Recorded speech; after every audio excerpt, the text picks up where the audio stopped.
Good afternoon and welcome to All About Animals. I'm Sherry Graditor. And my guest today is Kim Ogden, who is an animal communicator. Kim, what is an animal communicator?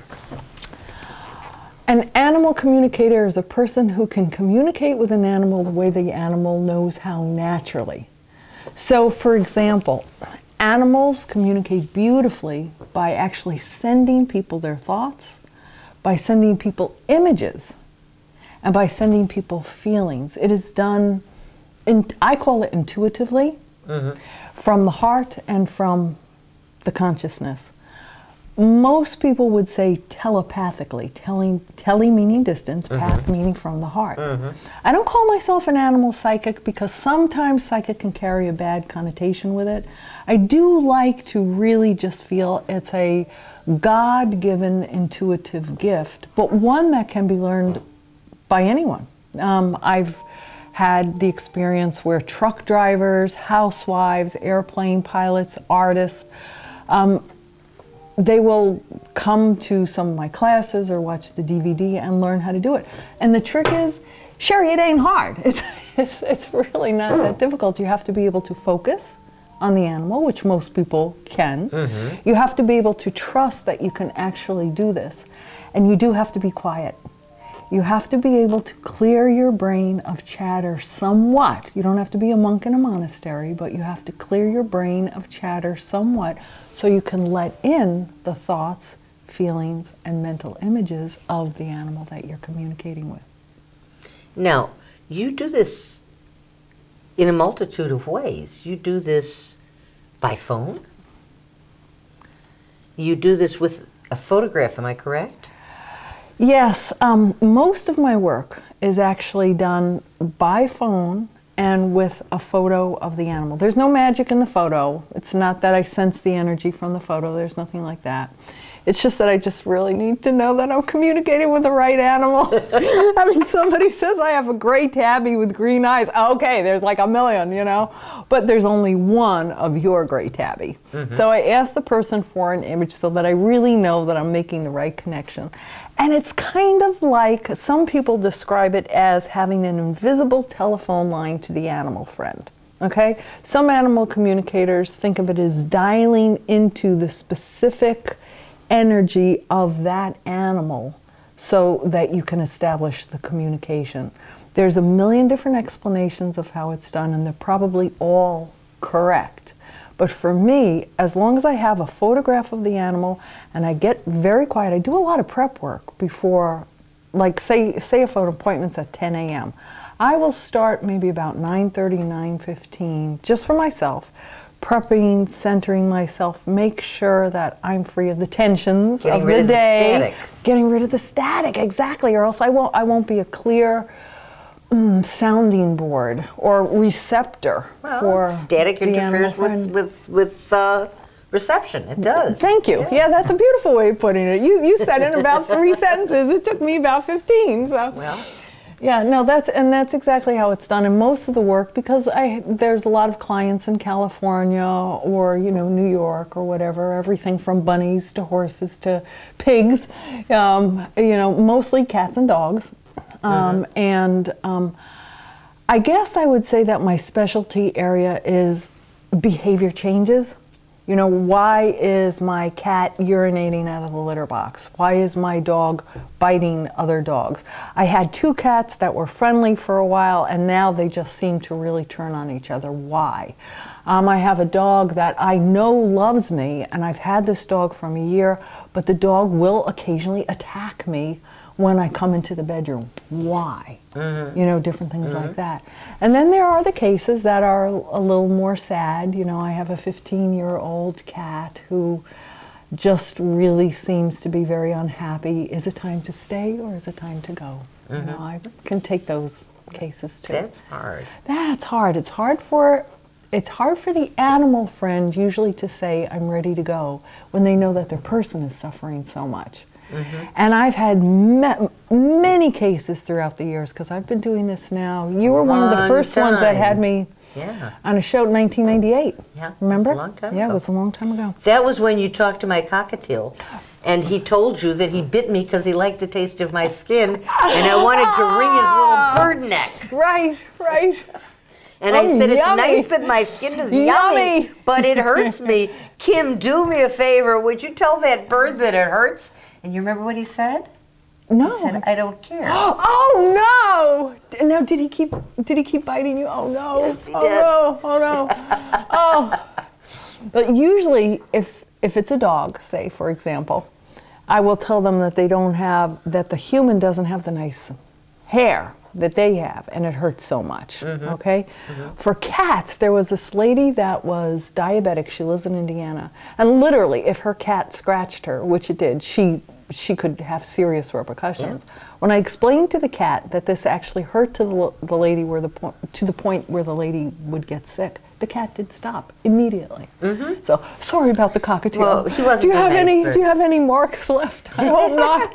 No, he only liked to bite my eyelids, very frankly. Oh, yes. okay. They were the tastiest part of Oh the eye, no! yes, and juicy. Oh no! Oh yes. no! We will never get to know. So, well, actually, eventually, he did get rehabilitated and wound up as a shoulder pet for a 12-year-old child. Oh, excellent. Yes, and he died this year. Oh. Okay. All right. So, and I placed him in '99.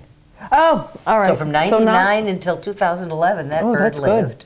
Good. Yes, good, and was good. loved. And they have long lives. Let's go back and talk about you, because this is all, I can do this when you're not here. Why would someone choose to hire an animal communicator? Oftentimes I'm a last resort, quite frankly. Oftentimes people really have tried to figure out a behavior by themselves. Sometimes they've watched a TV program with a trainer or a dog or cat expert. They've tried that with their own animal. It hasn't worked.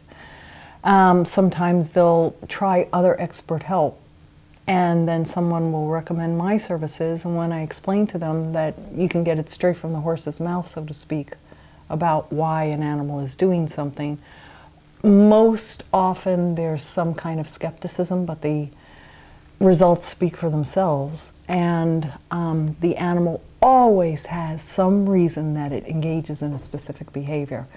For example, this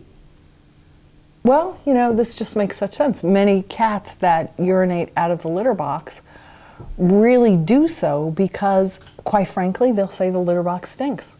And the person is changing the litter once every 3 weeks, totally. I mean, they'll scoop it out and everything. But oftentimes, even though that's what's recommended on some of the boxes, the animal can't take that. The cat can't take that. They're 6 inches from the ground, and they will literally say, it stinks. Now, how do I tell a person that? As diplomatically as possible, but I have to be true to the animal, Absolutely. So they'll find that they'll change the litter more often, or they'll buy a new box. Some of them have had the same box for 15 years. You just can't get the smell and stinky. Absolutely. There was one time where a cat wouldn't urinate in the litter box because the litter box was next to a clothes washing machine that had overflowed one time when the poor thing was in there. And the cat was terrified to go back to the same place. It, sure. Never. The lady moved the box. Cat started to urinate in the box again. Kim, we talked a little bit about there are 4 areas from which intuition flows. Is that what we said? Yeah. And you did want to mention those. And we got about 4 minutes left. So. Oh, okay. Wow. Okay. May I stand up? You may. I'm going to start from the bottom up. These centers are built actually in the body. We all have them. It's just a process of knowing a little bit and understanding how to use them. Let's start from the bottom. The first center would be called the feeling center.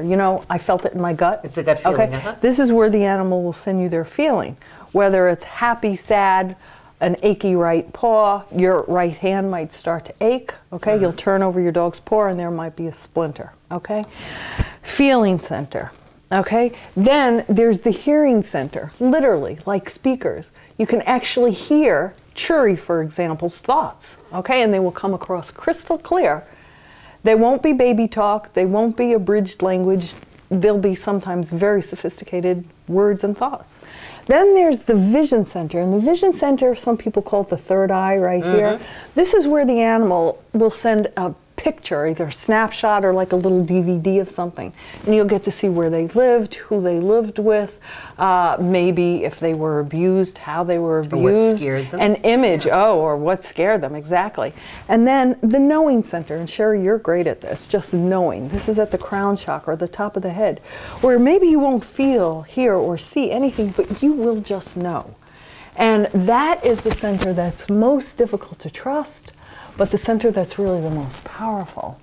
And you might just know that a dog that you're taking care of has eaten that day. And then you'll check with the owner, the guardian, they'll say, oh yeah, you know, had a great breakfast. Or when I show a dog and the dog is acting very fearful and I say, I know this is a sweet dog if you let it settle.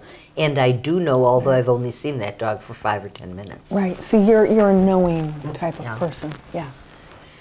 And so those are the centers that you touch when you are, or that touch you, let's put it that way. Those are the centers that the animal will use as a conduit to explain how it's feeling or why it's behaving. And we all have them built into us already. It's like this magic gift from the Creator, this wonderful gift from the Creator. And again, it's just a process of pretty much getting quiet and knowing how to use it. Because we've been taught to ignore them, because we've been taught that they're wrong. Exactly. And because we've been taught that if we can't see it, touch it, taste it, feel it, then it doesn't exist. And hopefully that's changing. You know, hopefully that's changing, but it's a little slow. That's what you're working at. I'm going to wave this sign and see if we can get it so there's no glare on it. Is that good? Because I want people to be able to contact you. Thank you. I mean, I've heard stories of things that you've done that boggle my mind. And we're not going to go back on all of them because we don't have time to do it. But all I can say is that my experiences with Kim, and again, they go back to 99, was it, or 98? 90 and 99. 90, yeah. Yeah. Is that she has a phenomenal way of touching and being touched by animals, and of reaching to what's going on inside of them and letting them allow her to experience what's going on with them. And if that's not convoluted enough, I can't make it any worse. Kim, thank you so much for coming and being on the show. Thank you. We're Such now a pleasure. going to Save a Pet. We'll show you some absolutely mind-bogglingly wonderful animals that are there for adoption. This is the first